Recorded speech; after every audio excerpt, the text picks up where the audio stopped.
ఇవాళ నేను దోసలు ఐరన్ తవా పైన చేస్తున్నాను. ఫస్ట్ కొంచెం ఆయిల్ వేసి ఇలా ఆనియన్తో మొత్తం స్ప్రెడ్ చేయాలి. ఇది మీకు నాన్ స్టిక్ లాగా పనిచేస్తుంది.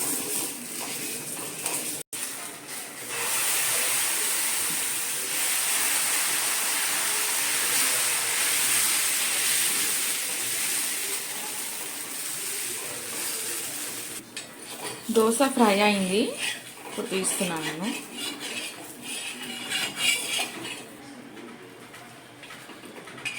సో మన paper dosa, crispy dosa ready అయింది. నేను ఇంకొకటి వేసి చూపిస్తాను. ఫస్ట్ కొంచెం ఆయిల్ వేయాలి, ఆనియన్తో మొత్తం ఆయిల్ స్ప్రెడ్ చేయాలి. ఇప్పుడు దోశ వేసుకోవాలి.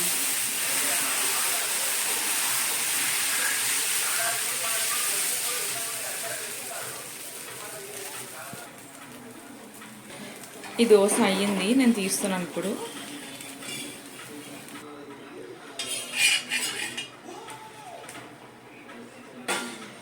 సో చూడండి ఎంత బాగా వచ్చిందో. సో ఫస్ట్ ఒక 2 దోశలు కొంచెం కష్టంగా వస్తాయి, కానీ తర్వాత మంచిగా వస్తాయి దోశలు. నేను ఇప్పుడు దీనిపైన ఉత్తప్పం చూపిస్తున్నాను. ప్లెయిన్ ఉత్తప్పం ఇలా వేసి కొంచెం లావుగా వేసేసి వదిలేసేయాలి. ఇది అయింది, ఇప్పుడు నేను టర్న్ చేస్తున్నాను, ఇది తిప్పేస్తున్నాను. ఇది అయింది చూడండి, 2 సైడ్స్ అయింది, తీస్తున్నాను.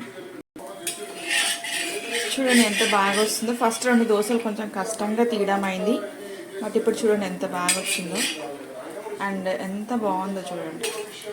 ఊళ్ళల్లో వేస్తారు కదా, అట్లా ఉన్నాయి దోశలు.